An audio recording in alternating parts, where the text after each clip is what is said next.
Right, let's get started. Carcassi number 5. We've looked at the first 4. It's been an adventure so far. So much gold, so much great technical and musical, things. So many topics, things you can work on. Number 1 with the scales.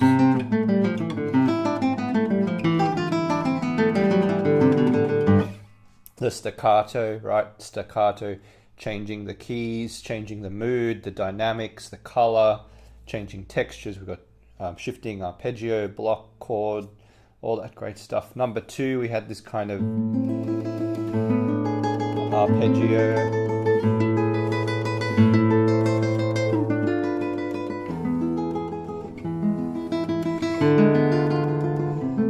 Very chordal, like each block is really a chord, great for analysis.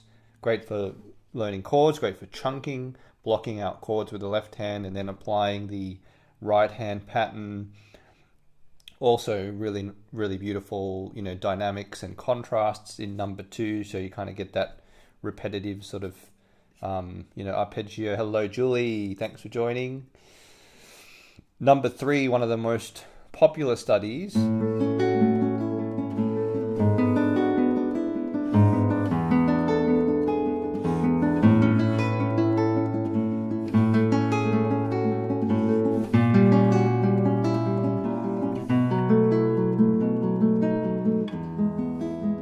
Also quite chordal, much more sort of like an arpeggio, but with a much more prominent melody on the top. And we have that appoggiatura, or that accented passing note, which resolves pretty much in every measure with some unexpected chord changes and key changes and things like that there. So that was number 3. Number 4, which we looked at last week, a rapid fire slurring study.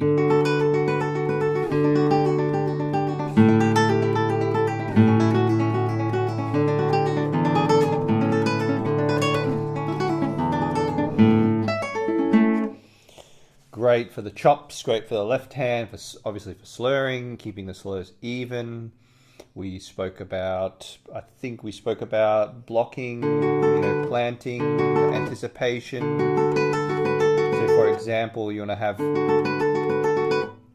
to try and put the fingers down in a block, which makes your movements much more efficient. You've got the notes ready, it's much more secure, everything like that. So that was number 4. I think harmonically this one was a little bit more straightforward than some of the others, but we did also have that accented sort of passing note on the top with the slurs there. So also beautiful, form and lots of contrast, lots of dynamics, which often give clues to the unexpected, surprising sort of chord changes and things like that. So, those are the first 4. Fantastic. You just play, there's 25 of them. You just play the first 4. That's already a great, technical workout. I'm a really big fan of, I'm a big fan of the whole thing, right? Technique, musicality, understanding harmony, being able to compose, improvise, and arrange, all those things. So studies are part of that package. And I like to include them in my routine and the routine of my students. So, good to start with some technical work, some scales, arpeggios, slurs, barring, shifting, stretching, whatever you need to work on. There's plenty of stuff out there, but try to assign a little bit of time for your technical work. And then studies I like to do next, because it's kind of a logical, like a nice flow from technical work to something that's a bit more like a piece.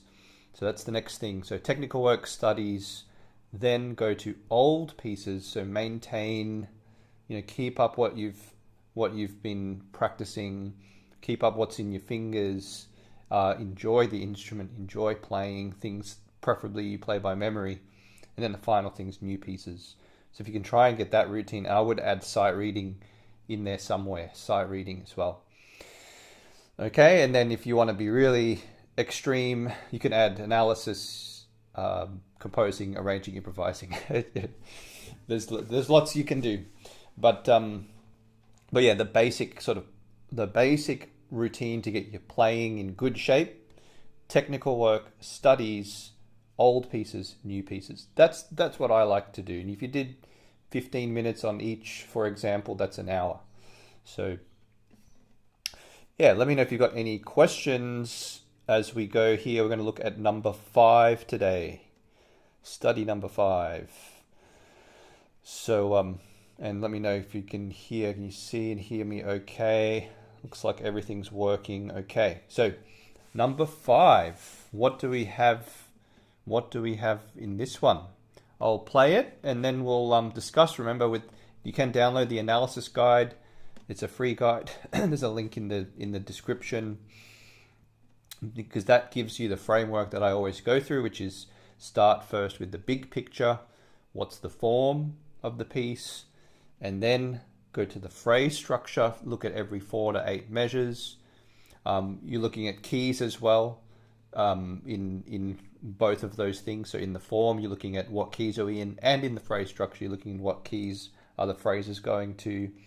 And then the final step is to look at the harmony. And if you notice, like with this one, you can see quite a few chords, but there's also a lot of times where there's just 2 notes going, like right at the beginning there. So the harmony will be a little bit sort of implied in a sense.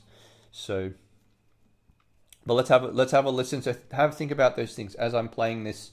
Think about the form. Think about the phrasing. Where do the phrases start and end? What keys are we going to? You should be able to tell change of mood, that sort of thing. How many sections are there? And then, yeah, if you want to identify the chords as well, which will be very important as to what key we're in. That will determine obviously what chords we're going to find. So here we go. Number 5.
There we go. That's a pretty short one. Short but sweet. It's quite dense, I'd say, that one. There's like short, but there's like a lot going on and some pretty hefty chord shapes and high position stuff. And as usual, lots of unexpected little changes, key changes, chord changes, things like that.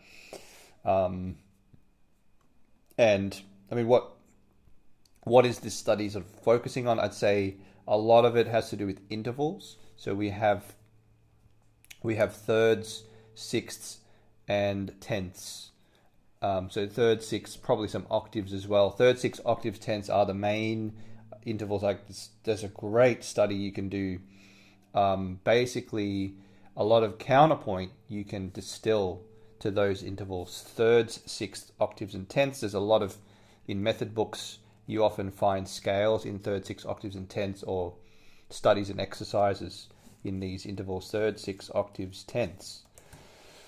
So I think that's primarily what a lot of this is kind of focusing on, and that kind of arpeggiating, like that kind of broken thirds, broken intervals. Let's put it that way. Yeah, I'd probably summarize it that way. What is this study focusing on? Broken intervals. Very good exercise. The tempo moderato, so I probably could have played it a bit faster. You know, 1, 2, dagga, dagga, dagga, down, and 2. 1, 2, 1, 2, 1. And that'll allow me a bit of time to slow down and things. Anyway, so I'm still getting to know this. So Fred's got some thoughts. Through composed, first 8 bars parallel period of 4 bars each in G. Very good, Fred. Great job.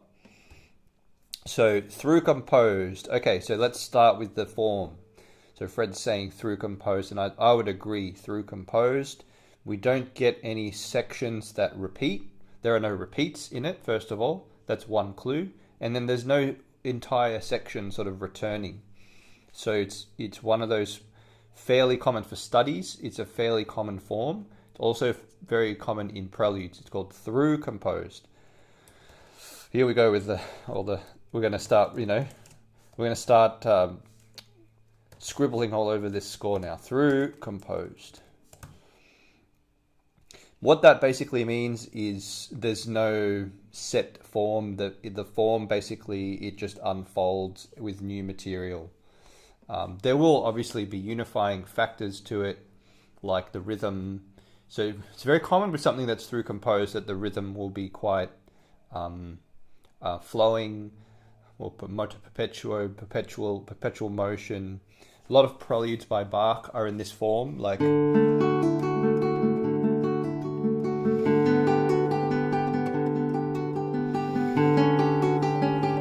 that one. That one,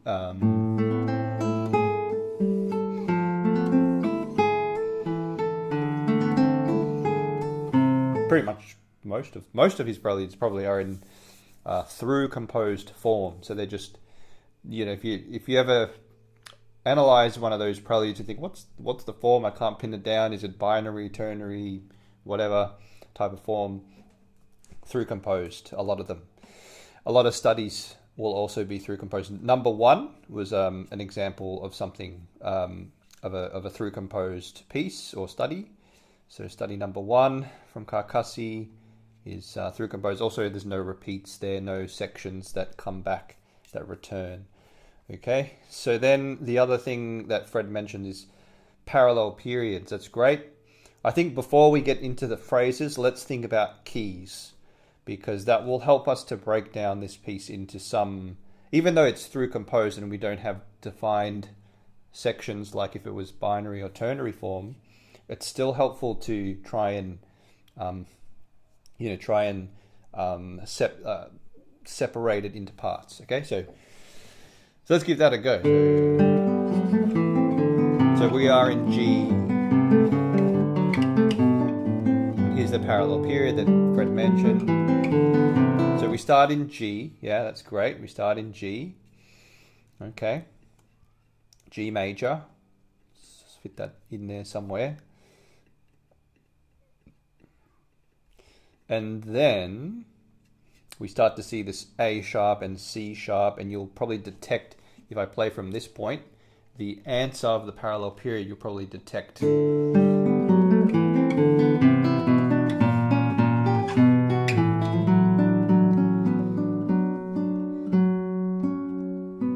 change there. It gets quite dark.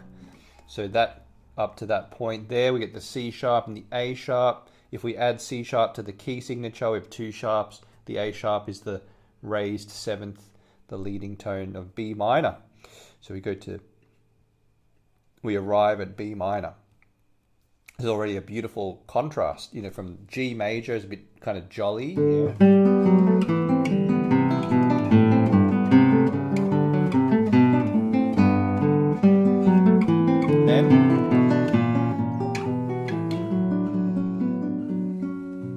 Sad, right? B minor. I think that one of the quotes is that nervous people will be more affected by this key than any other. It can be a very melancholy, I think that's actually how it was described to you, very melancholy key. some of our favorite pieces in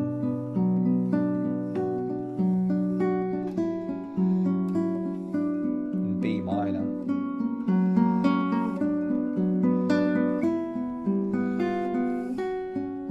And obviously, see how they all share a similar, it's amazing how pieces that are in the same key, they often have a similar feel, but they'll often change keys a lot, so not for long. All right, so B minor, so started in G, went to B minor, and then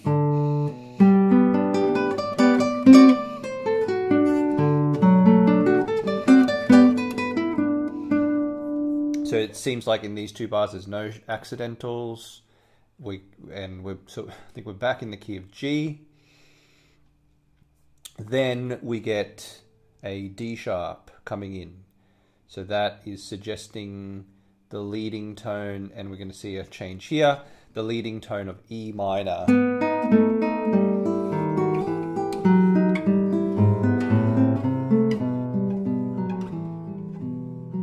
So again, a little bit more melancholy E minor. Isn't that amazing just how many key changes there are, right? Good or great composers don't like to stay in one key for too long, typically. And then once again, at this point, and we're probably seeing a pattern which will probably align with the phrasing, so 4 measures, B minor, parallel period. And then here we have 4 measures and then 4 measures, and that's G for 4 measures, E minor for 4 measures. And now 1, 2, 3, 4, looks like we have yet another pattern of something at the rate of 4 measures. And now we have an F natural in there. So if we take the F sharp out of the key signature, we end up in C major, and it looks like, C to G7. So C major. And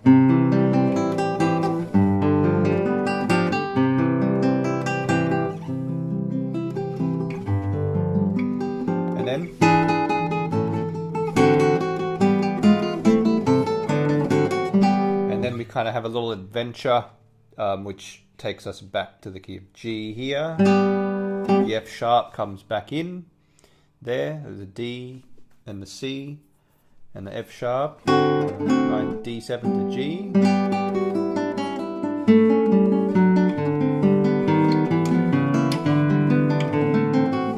We do have accidentals, but here they're a bit more fleeting. Like one clue that they're fleeting, temporary accidentals. This C sharp becomes C natural pretty quickly.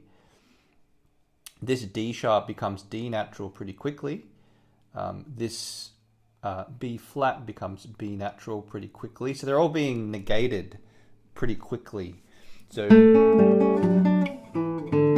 C sharp, C natural.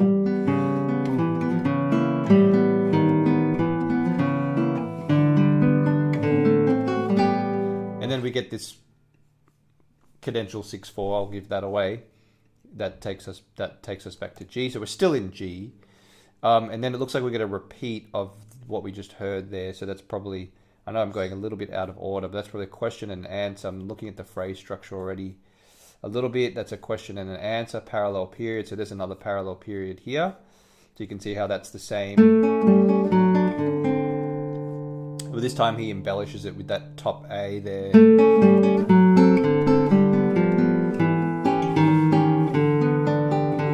But it's a very similar sort of phrase, and so that's probably 4 measures. 1, 2, 3, 4, 5, 6. Sorry, 8. There's about 8 measures there, and then we get this kind of finale. Still with one more surprise, right? We expect. But that sforzando there is hinting at something, so a nice surprise.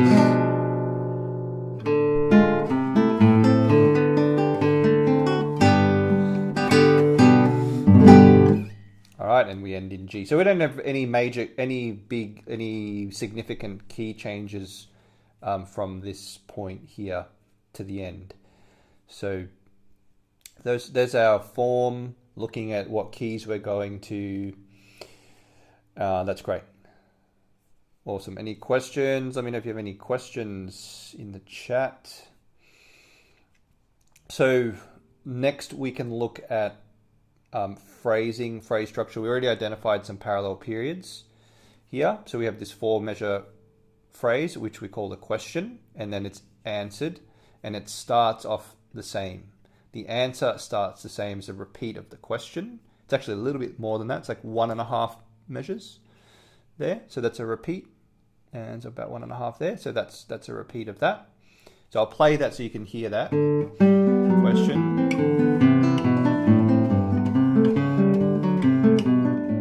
Answer. But the answer, the function of the answer is to go to B minor. Okay, so there's our first parallel period. Then we get what we could call this is the other very common type of phrase structure called a sentence. Now, if you download the analysis guide, you can download that in the video description. You can get that analysis guide PDF. I talk about these two types of phrases, very common: parallel periods and sentences. So a sentence is essentially where you have a short plus a long. So this is 2 plus 2 plus 4 here. 2 plus 2 plus 4. And these, you can see how these two are related. They're often related or identical.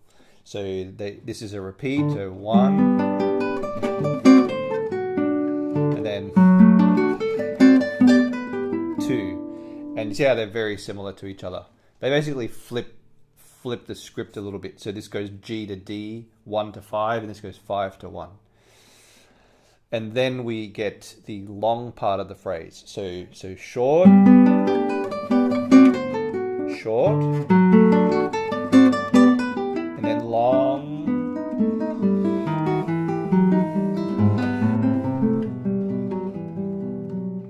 beautiful type of phrase structure. It's really nice to mix these phrases so that you get variety in the phrase structure as well. So the function of this sentence is to go from G and take us to E minor. So parallel period for the first 8 measures, sentence for the next 8 measures. 4 plus 4, question and answer. 2 plus 2 plus 4, sentence. Great stuff. And then, looks like another sentence. 2, oops, that's 1. 2 plus 2. This time, these are identical. So these are a repetition. So that's a sentence. 2 plus 2.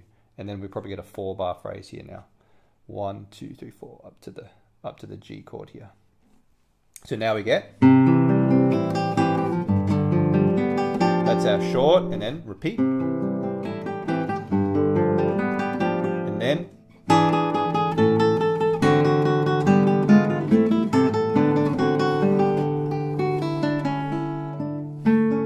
okay, and that justifies taking a bit of time here because that's the end of the sentence. That's the end of the phrase. Plus he drops out. It's just like a single melody that's going. So one of the clues that a phrase is ending is you get a long note value and a rest, or a long note, something like that. Well, that's kind of a hint. Sometimes though, phrases will continue. There won't be so much of a pause. And so this is an example of that. The phrase continues, but it's a single line. So it's almost like a solo. Like a solo instrument. So you get if I play from the measure before. So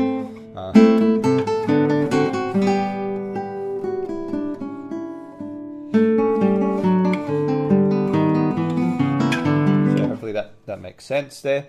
But yeah, so another sentence, 2 plus 2 plus 4. This time the function of this sentence is to start in C and then go back to G again. And there's a little adventure in the middle there too, before we get back to G. So where are we at? So we had a parallel period, first 8 measures, and then a sentence, 2 plus 2 plus 4, which took us to E minor. The first parallel period took us to B minor. This sentence took us to E minor. Then the next sentence started in C, took us back to G. It's just amazing how much variety there is. And then we'll probably have another 8 up to this chord here, I'm guessing. So 1, 2, 3, 4, 5, 6, 7 and a bit, which is pretty much 8. And then we have 1, 2, 3, 4, 5, 6, sort of a slightly shortened ending there, but that's great. So then we have If we go from here, this looks like a parallel period, which we mentioned earlier. So we've got question, answer, and then finale or coda or something like that there. So I'll play that. Excuse me. I'll play that.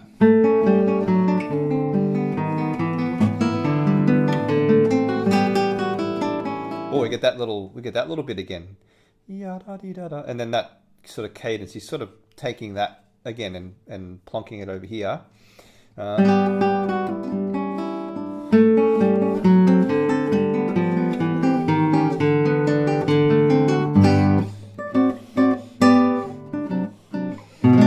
Okay, so yeah, so parallel period, so question,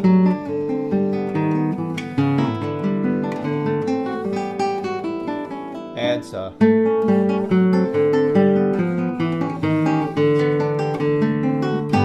and then finale or coda. He could have ended the piece right there, but then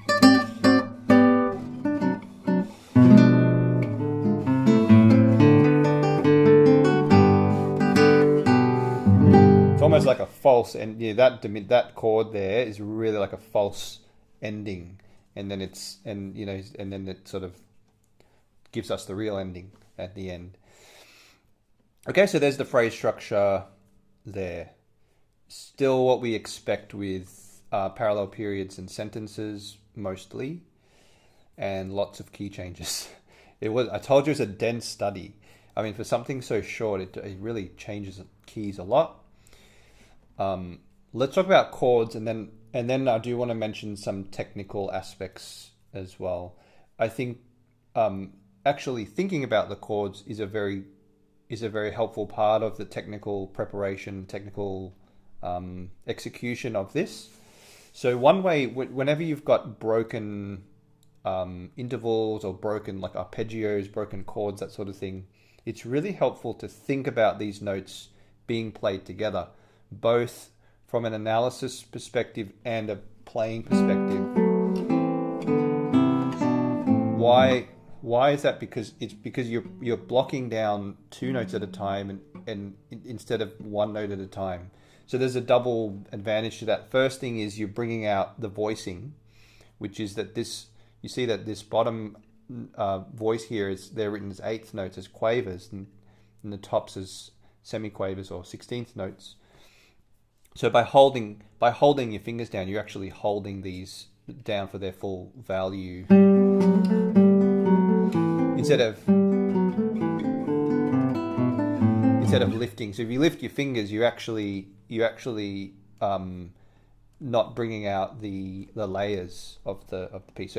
So holding your fingers down is good for the layers, but it's also good for just technical precision and accuracy, because if you have the fingers down together, so what I say, precision, accuracy, security, accuracy, and economical or efficient movement, and they're all kind of related to each other. But so that's to practice it this way. So what that also does is it reveals what the chords are too. It helps us to know what the chords are. So that's what I'd suggest you do, is practice it.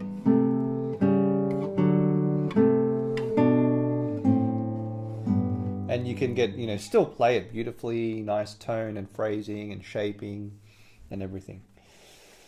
So if we look at this from a chordal perspective, which we could, although I would prefer to just say what intervals do we have instead of what chords do we have. Because there are only two notes, it's actually difficult to identify what the chords are.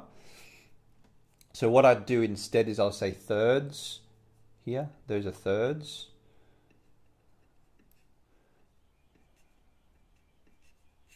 These are sixths. And these are tenths. I think it's more practical to think this way because these intervals do crop up a lot in guitar music. These are sixths again.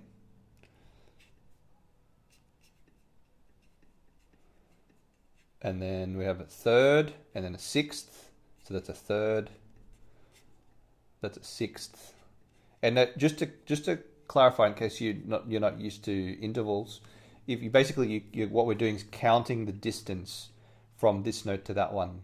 So G to B, excuse me, G to B, G A B, and then F to A, F G A, and then E to C, E F G A B C, excuse me, and then D, excuse me, and then D to B, D E F G A B, and then C to E. If you want to use all your fingers, C D E F G A B C D E is a tenth.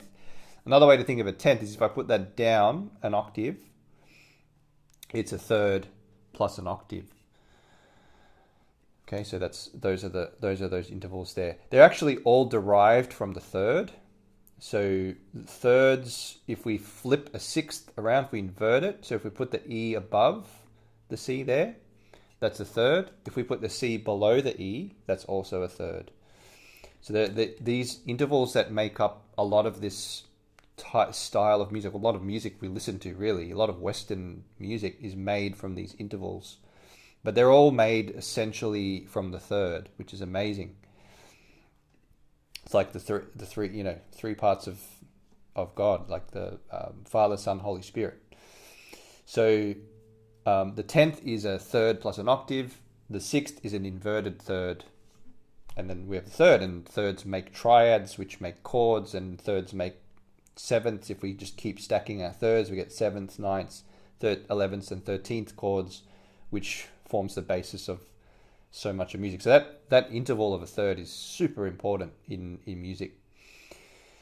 So that's how I think of that. Think, what intervals do we have? It's no coincidence that they're only these three: thirds, sixths, and tenths. We haven't even had an octave. So these are tenths here. Tenths up to there. There we go. So I'd look at them from that perspective. What interval do we have? And you can practice them.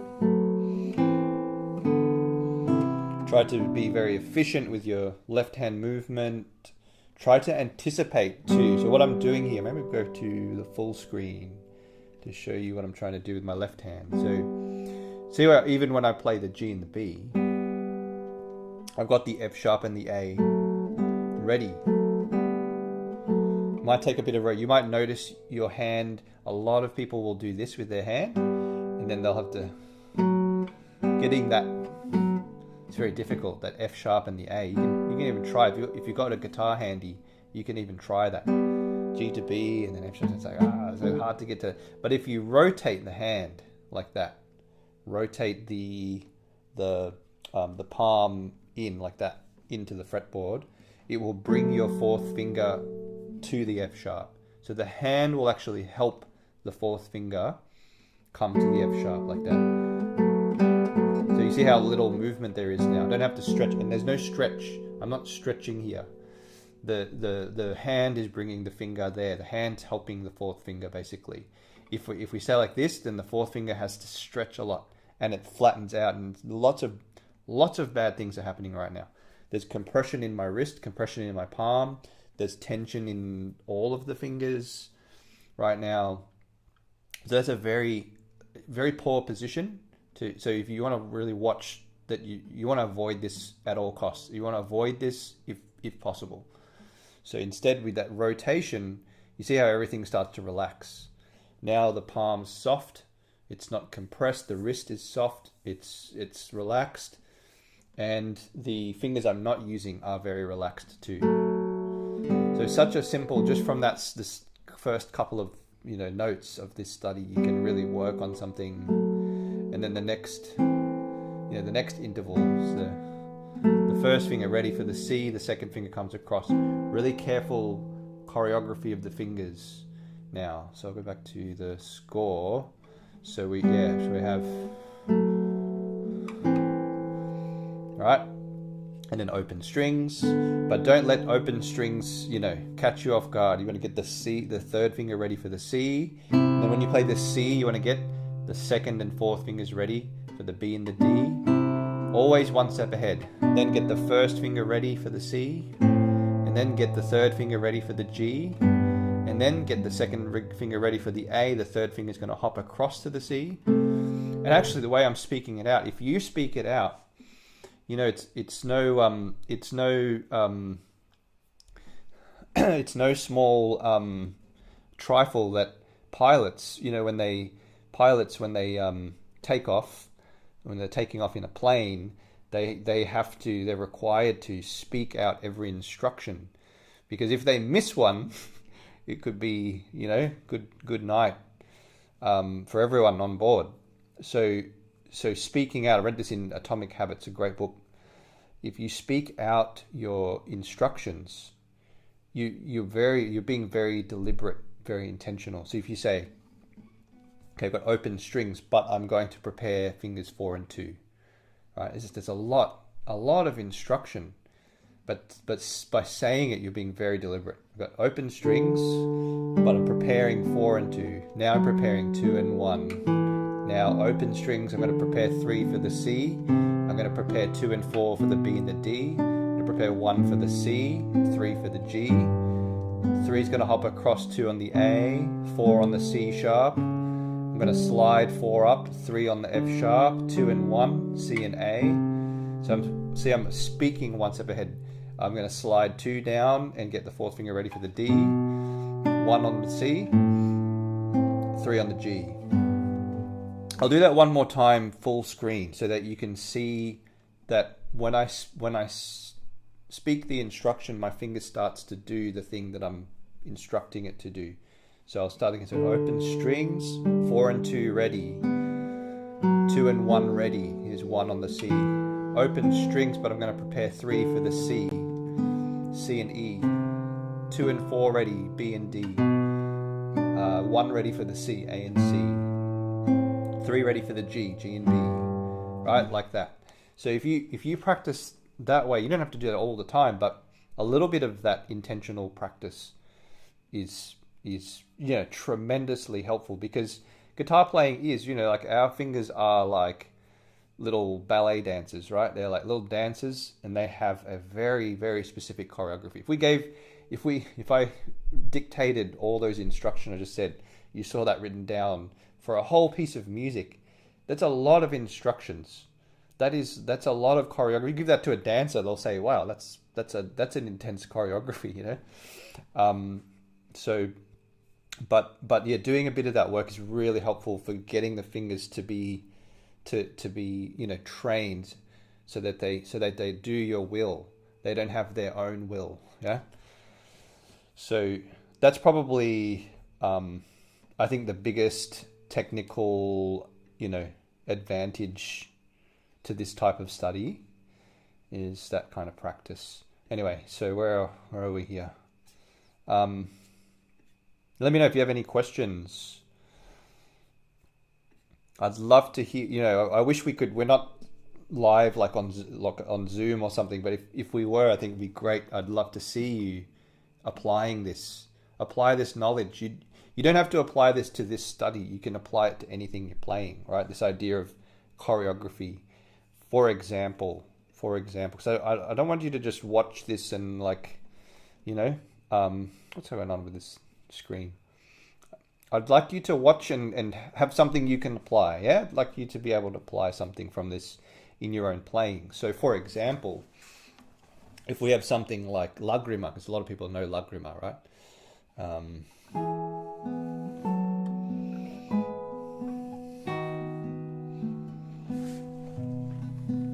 So, did you see that? So, I'm starting with 1 and 3, which is, I think, what Tadega wrote. A lot of people, including myself, slide the fourth finger. Either way, whatever fingering you choose, you can always apply anticipation and choreography to it. So if I slide 4 up, I'm getting 2 ready, and I'm going to slide 4 up to the A and 2 onto the F sharp, but 2's already ready. It's hovering over that spot. So there's very little movement, and then I'm going to slide both of them up 2 frets, and now I'm going to form a B7 chord like this.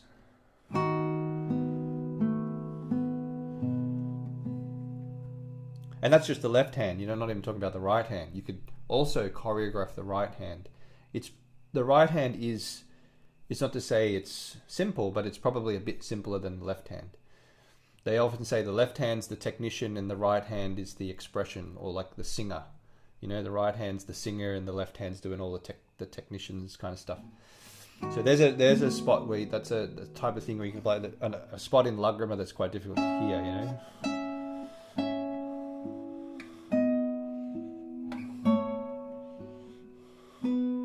So if I talk through that, okay, I mean, getting there is one thing, right? So, okay, 4 is going to slide to the 12th fret on the E, and 2 is going to the 11th fret on the 4th string, and then I'm half barring the 9th fret. Actually, I'm not half barring. I want to 3/4 bar. See how specific. So if I half bar, I've gotten myself into a trap. I have to go from a half bar, and I have to jump the finger across like that. If I do a 3/4 bar, all I have to do is lift 2. So that's where fingerings are, you know, it is important to consider the fingerings, but whatever fingerings you choose, you can usually apply choreography and anticipation to it. So anyway, let's go back. I think that's a nice principle that we can all apply in our practice. But let's go back to our bit of analysis now of this one. So we're talking about the we've discussed the form through composed. It's made up of intervals and arpeggios, and we've gone through the keys. We've seen parallel periods, lots of key changes, parallel periods and sentences. This is all in the analysis guide, by the way. So if you want to download that, you can download that. And there is a webinar link as well, which looks like someone's maybe just registered for that, which is really nice. Yeah, so what's next? So we've talked about the intervals. So up until this point, we have just those intervals we spoke about. Thirds, sixths, and tenths. I do see 1 octave, I think. It's just 1 octave. Maybe 2. There's an E to an E there, so there's an octave. And there's a B to a B there. I'm almost tempted. Maybe I'll ask you guys, do you want to see how these intervals become the ground, the foundation of counterpoint? Do you want to see how thirds, sixths, octaves, and tenths are the foundation for counterpoint? Let me know in the chat. If you say yes, I will do a quick little overview of how those intervals, using those intervals, you can create counterpoint.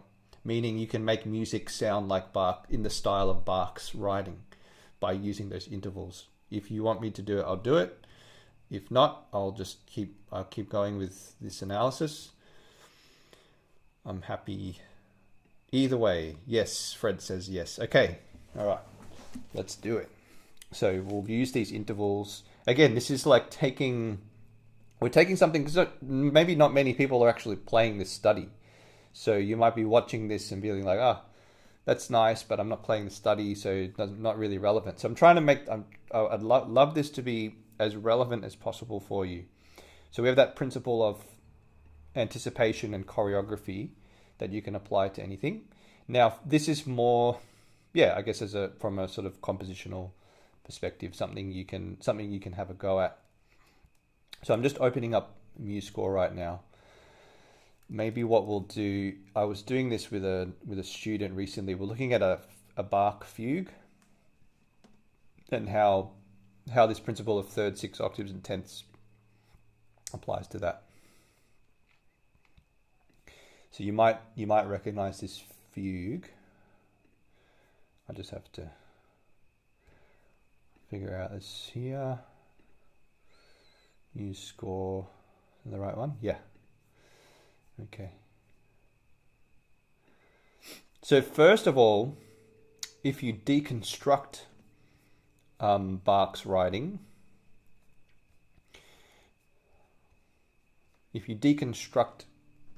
Bach's counterpoint, you will find hidden under the surface these intervals of thirds, sixths, octaves, and tenths, mostly. And so that's what's been done here. But let me do it. Let me kind of start it again, because it's a bit hard. So maybe we'll go from here.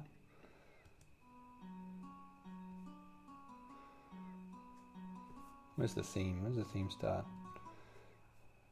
Da, here. This is the theme. Da da dee da da da dee da. Okay, it goes like this.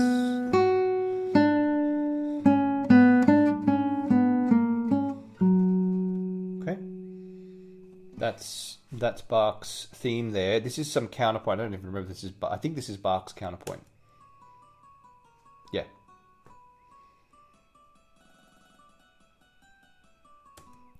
Okay, so that's Bach's other line. Counterpoint means note against note. You've got two melodies essentially sounding at the same time.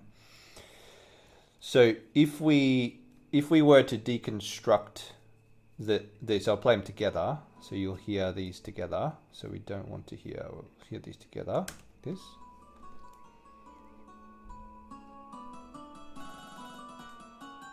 Okay. So that's counterpoint. That's great. Beautiful counterpoint from Bach. So if we deconstruct it now, the way to do that is if we took out these notes here that are not occurring at the same time. So just take these notes here. The notes that occur together simultaneously. So in this case we'll dot that and then make that an eighth note, and that's an eighth note, it's an eighth note. We can delete, actually we'll make that longer, so we'll make that that, and then that's an eighth note, it's an eighth note. So you see what I'm doing there. So now I've just lined them up to match the notes that occur together. So if I play that,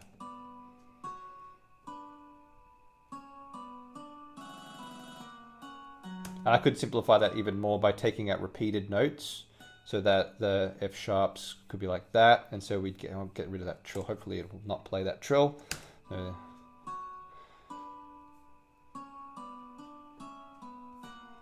There we go. That's beautiful. So that's like the underlying, under the surface counterpoint.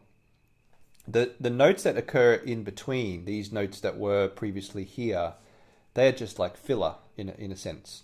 And those filler notes, you've got a lot of options as to what those notes are, and the rhythms too. But what you don't have as much flexibility with in counterpoint, in this style of counterpoint, are the notes that occur together. And if we look at these intervals, B to D, that's a tenth. I don't know why I've got sixth written there. That's a tenth. F sharp to C sharp, that's a fifth. D to B is a sixth. That's an octave. These numbers must have been something else. That's an octave. C sharp to C sharp. B to D is a tenth again. That's an octave. D to D. That's a tenth. C sharp to E. And then that's like a kind of a passing note in a way. B to E, so B, C, D, E is a fourth. So that's our first exception. Oh no, second exception. We had a fifth and a fourth. So that's our second exception, which is fine. Still most of the intervals. And then we have a...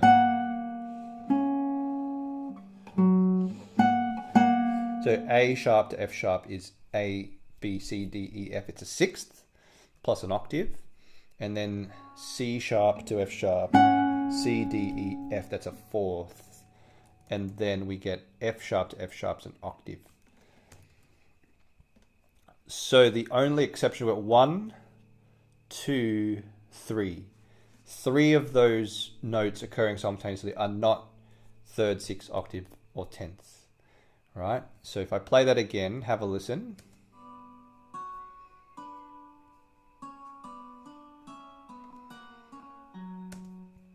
Okay, so that's how those intervals work. Those intervals, basically they sound good when they occur together.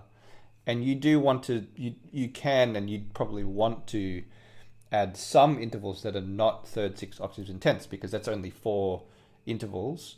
So you can mix, you can use other intervals, although they would be treated with care and used carefully, basically. So now what we do, we've got those intervals. So now you can kind of fill in the blank, you know. I can basically add just about any note of the scale, you know, not to a degree. Like I could go like that. Oops, sorry. It's a little bit repetitive, but oh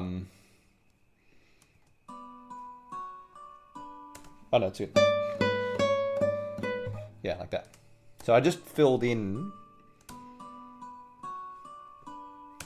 right? And then you can go another layer, which is basically what Bach's done.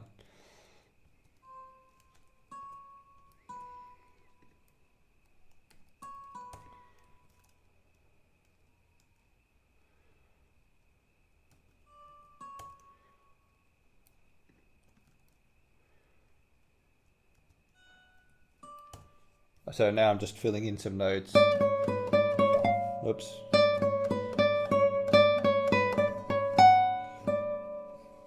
Something like that. This is the thing, you can, there are many options now, but let's see what that sounds like. It works. Basically it works, right? The counterpoint will work because the foundation is so strong. The foundation of those intervals is so strong. The notes that occur in between, you've got many options. Obviously what Bach does is great. Like this, it's great counterpoint. But even someone who's a relatively new composer can start to write great counterpoint from this starting point. You take those intervals, thirds, sixths, octaves, and tenths, and then you just elaborate on it. So if I take Bach's melody, and let's say we start from scratch, right? We totally take out his notes. We'll use different intervals, thirds, sixths, octaves, and tenths. Right, so if we use a third, so B to D, we don't want to use too many of the same intervals because that it will sound, the melodies won't be independent. They'll sound too similar if we use all the same intervals. So if we use a third, and then let's do a tenth now. So we go, or maybe not a tenth, maybe a,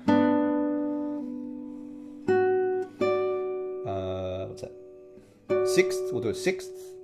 So I'll go to D,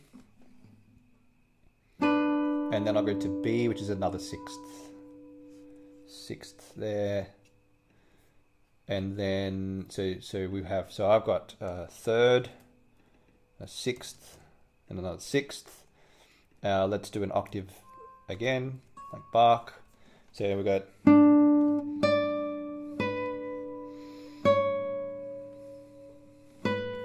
and now I'll change the interval. I'll go to a sixth. So from B to D is a sixth.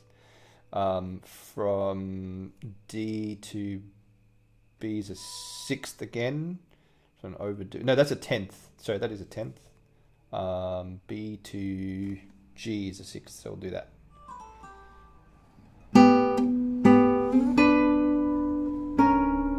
And then maybe another sixth. And then an octave.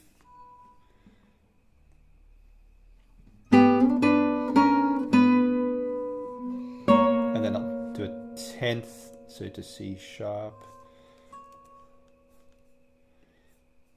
And then an octave, or parallel octave's not good. I won't do that. I'll just repeat that note, or just hold it. So then that would become a sixth. Sixth, that's a tenth. That's an octave. So I've changed a lot of these intervals. That's a sixth from C sharp to A sharp. That's a sixth from D to B. That's a sixth. Maybe too many sixths are, but that's okay.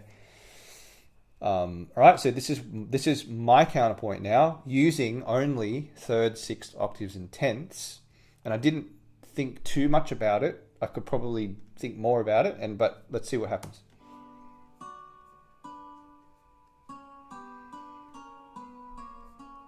All right, it's a good. I think it's a pretty good foundation. it is a pretty good foundation for our counterpoint. And then from that point, now you've got a lot of flexibility. You can go, you know, though this is a big leap here, so I'd probably arpeggiate a triad, like a chord or something, and then you know, just add a note in there. I don't know, B, G to B, and then what I'm trying to do is just create a line now. So those were like signposts, those intervals, and I'm just kind of filling in the distance, you know, filling in the line, filling in the gaps basically. Oops. So we go. So the next goal is C sharp there. So maybe I'll do a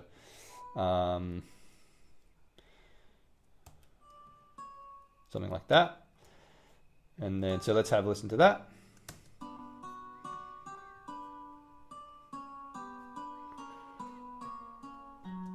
Okay, not bad. One slight error is that there's some voice crossing that note and that note are the same, so I'd probably change that, maybe to that. So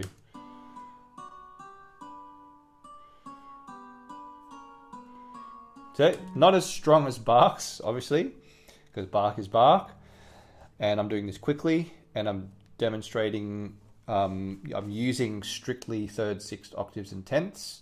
And then if you want to, from that point, you can then fill it in even more.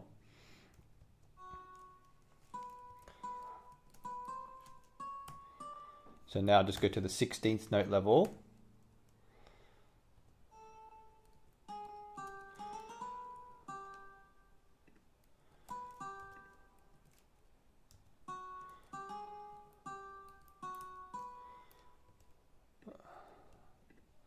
Doesn't have to be all 16th notes, but maybe we'll do 8th notes here.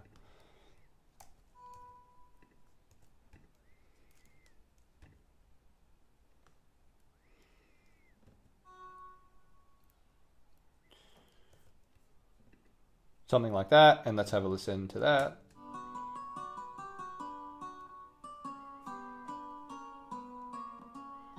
Not bad, right?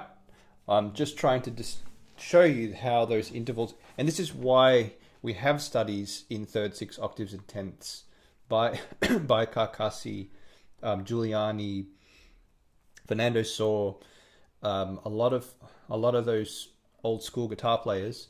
You look in the method books from the 1800s, and there's just so many of these studies, exercises, scales, and things in these intervals, because if you get fluent with these on the guitar, it's setting you up for things like this.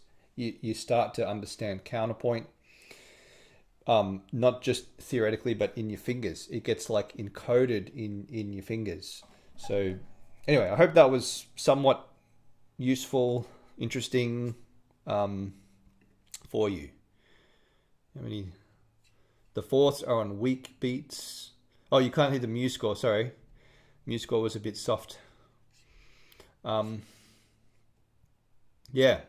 Anyway, so that's how counterpoint is created, basically, using those intervals. Anyway, let's go back now to our Carcassi study. Look at the chords next here. So go back. Okay, here we go. Excuse me. Okay. So, yeah, so the first 8 bars, purely intervals. We go from G to B minor, third, 6 octaves and tenths. Only a couple of octaves. So next we get more arpeggios. So this is where, again, it's very important technically to prepare to block these chords out. So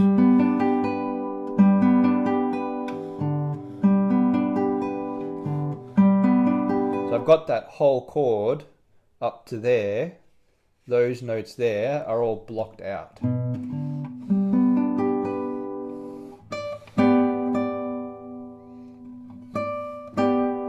And then I've got this chord blocked out a little early. So do this. And then when I play that D, I'm already starting to block that chord out. And then one is sliding down.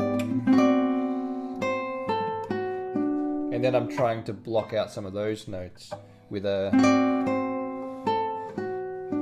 especially those last couple with a bar, barring that. All right, so that's really important. And then we end up seeing that this is G, B, D, G, B, D, G, B, D. So that's a G chord. And then this is going to a D. It's nice that it's stacked for us pretty well. C, D, oh my goodness. What's wrong? D, F sharp, A, C. So that's giving us D7, D, F sharp, A, C. So that's the dominant, D7.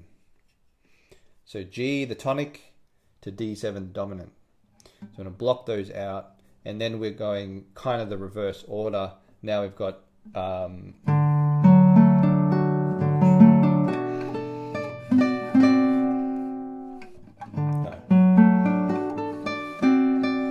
we get D7 to G here, G, B, D.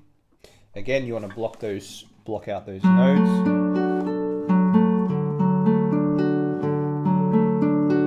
Also, another thing that blocking notes out like that does is it increases your legato. So if I lift even just one finger or two, it becomes, we lose all of that resonance.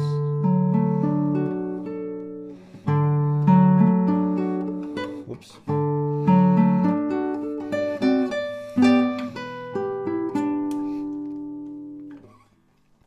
Okay, and here we do have one passing note there, an E in the G chord. So it's a good idea to circle your passing. It's probably our first true passing note that we've had so far. And then we go now back to intervals. So then is it third, sixth octaves, tenths, but also we're in E minor. We've got the D sharp there.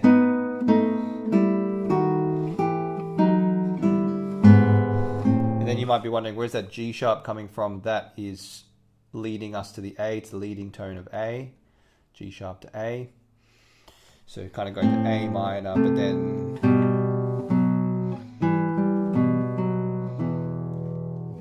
so back to all of those intervals again, third, sixth octaves and tenths. So you can just I'll just label them. I'm not going to label all of them right now. And then we go back to a more chordal sort of thing. So now we're in the key of C. We get a C chord, C, and then G7, G, B, D, F, right? G, B, D, F. Again, you want to block that out. Interesting, you got 2, 2, 0. Oh, okay, so 2, 0. Block it out as much as you can. And then he repeats it, so C to G7. And then we go, this is an E7 chord, E, G, B, E, G sharp, B, D, E7, which we expect to go to A, C sharp, E. There's our A chord.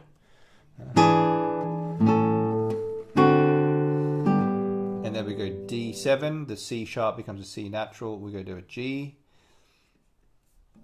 A little diminished chord, the G sharp is pulling us to the A minor. So that's G sharp diminished 7th of A minor. So if I had to use Roman numerals, I'd say 7 diminished of A minor is the 2 chord in G. 7 diminished of 2. So A minor, which is a 2 chord. So we go 2, 5, 1. We expect 2, 5, 1, which is what we get.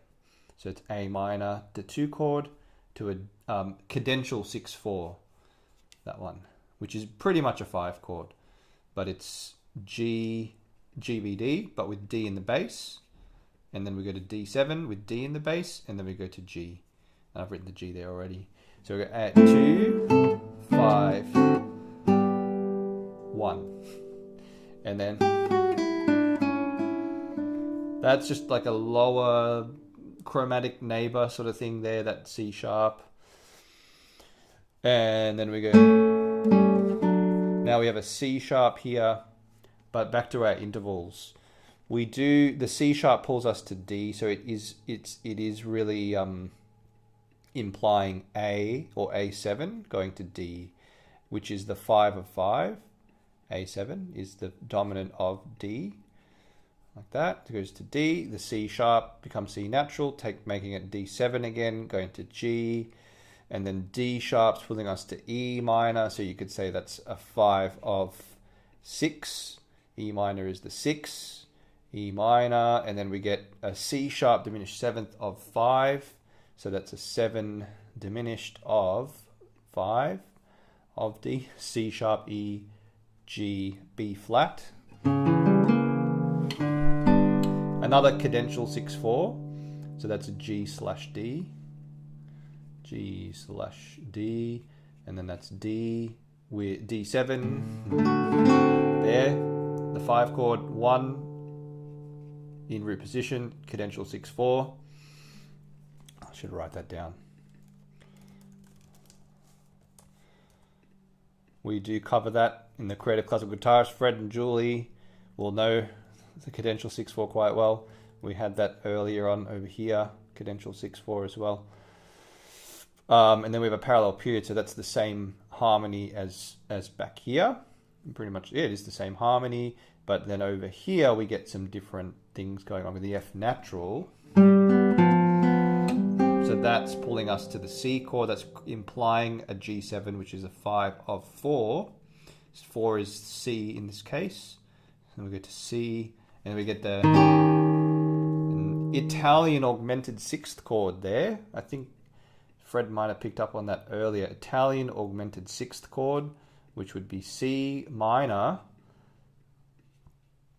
Put it in first inversion, C minor, C, E flat, G. Put it in first inversion, put the E flat in the bass, raise the root note of the chord, and you get that. Or another way is take your dominant chord, shift it up a fret. That's called an Italian augmented 6th. That's our cadential 6/4 again. See how we're getting a lot of these same things, 2-5-1s, Italian augmented 6th. So we've seen these in the other studies. Cadential 6/4s, I already say that. And a lot of these secondary dominants, these borrowed chords, or I like to call them gateway chords. And then the last bit here, we get the surprise. We get the, that's just going D7 to G. So setting up a pattern of expectation. And then D7, we expect G, but instead, this is just down the octave, right, from what we just heard. It gives us the G sharp diminished of A minor, so that's a 7 of 2. And that's why the sforzando's there. It's such a surprise. He even extends it up to there, so that's that, and then A minor, which is the 2 chord, 2, cadential 6/4, 1. That's the end. There you go, 2, cadential 6/4, G. So we get the diminished chord, and then A minor 2, cadential 6/4. Done. Analysis complete. That was a quick one. So lots of fun. This is a great little study. Study number 5. We've covered anticipation, choreography, and counterpoint, which because of those intervals, third, sixth, octaves, and tenths. But there's also lots of other great things, all these key changes and things like that. So I hope you enjoyed. Excuse me. I hope you enjoyed that one. And yeah, if you want more, there's some links in the description, webinar and an analysis guide. So let me know if you have any. If you've just joined late now, or if you're watching the replay, just please post some questions. I'd love to answer your questions. And thanks so much for joining. I'll see you next time.